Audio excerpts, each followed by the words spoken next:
Our top story, UN chemical inspectors reportedly confirmed the use of sarin gas near the Syrian capital in August. The inspectors reportedly say environmental, chemical and medical samples showed that surface-to-surface rockets containing the nerve agent sarin was used in the Ghouta area of Damascus on August 21st. UN inspectors have also reportedly concluded that chemical weapons have been used against civilians, including children, on a relatively large scale. UN Secretary-General Ban Ki-moon is scheduled to present the report to the UN Security Council later on Monday.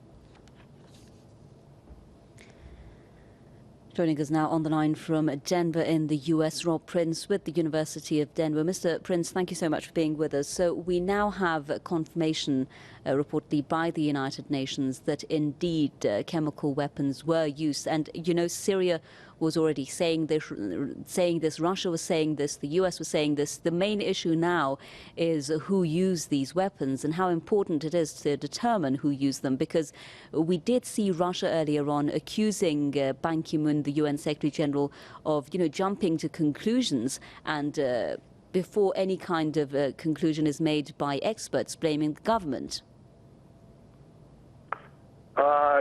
Yes, you know, it's always been, for a long time, it's been clear that chemical weapons has been used in the Syrian conflict, but what it has never been clear is who's used them. And in fact, there have been a number of reports in the past that it wasn't the government that used these weapons, but in fact it was the rebels. Yes. Excuse me, go on. Yes, you know, the thing is, we have the United States saying, specifically John Kerry himself, he was saying that the fact that we see the scope of the weapons that have been used, etc., shows that it's the work of the Syrian government, because only the government is capable of using this kind of chemical weapons with this extent, etc. At the same time, a lot of analysts or observers have been telling us, or they've been speaking elsewhere, saying that access to sarin gas is not actually a difficult process, and using these kinds of rockets is not actually difficult for militants. What do you think? Well, chemical weapons are actually pretty simple weapons to put together. They're not that complicated. They're often referred to as a poor man's nuclear weapon. And we have a situation where it's a way to counter countries that have nuclear weapons.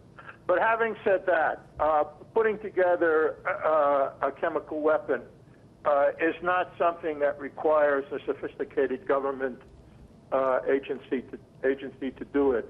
But at this point, you know, the discussion should really shift, because while on the one hand we're looking at the question of who did this act, this chemical attack, now we see that the negotiating process has opened up in a new way, and it seems to me that there's a shift that has taken place in the past week, something new that is happening, and that we seem to be moving from a policy of confrontation to negotiation. So while I hope we do resolve this question, of course, it's a terrible thing, the use of these weapons.